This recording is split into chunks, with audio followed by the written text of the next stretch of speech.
que ele já vai gravar. Aí a gente vai começar a gravar? Já tá começando? Já tá gravado. Tá gravado. Cara, a gente começou com essa parada louca, tá, cara?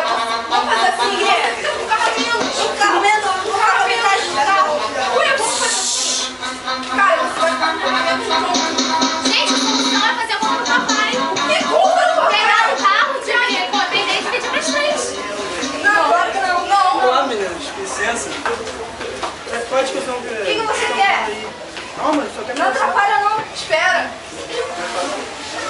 A gente tava ali vendo vocês discutirem, a gente queria saber se a gente pode resolver o problema de vocês. O problema é que o nosso pai morreu e deixou de herança 35 Ferraris. Só que ele quer que a mais velha fique com metade, a do meio com um terço e a mais nova com um nono. Ah, então o problema de vocês é o carro? É. Cara, vambora. Não, peraí, eu acho que eu tenho a solução. Eu posso botar o meu carro no meio, meu Fusca.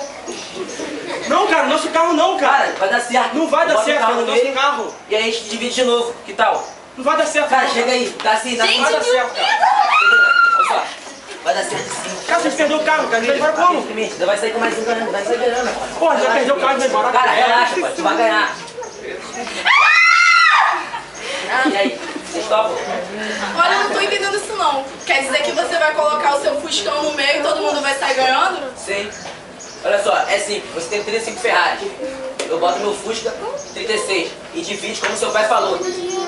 Metade pra mais velha, um terço pra do meio e a caçula, que tem um futuro promissor pela frente, fica com o nome. Assim vai ficar a mais velha com 18, você com 12 e a mais nova com 4. E a soma disso vai dar 34. Nada mais justo do que os últimos dois ficarem com a gente, já que a gente resolveu o problema e descobriu a solução de vocês. E aí, vocês topam? Tá bom.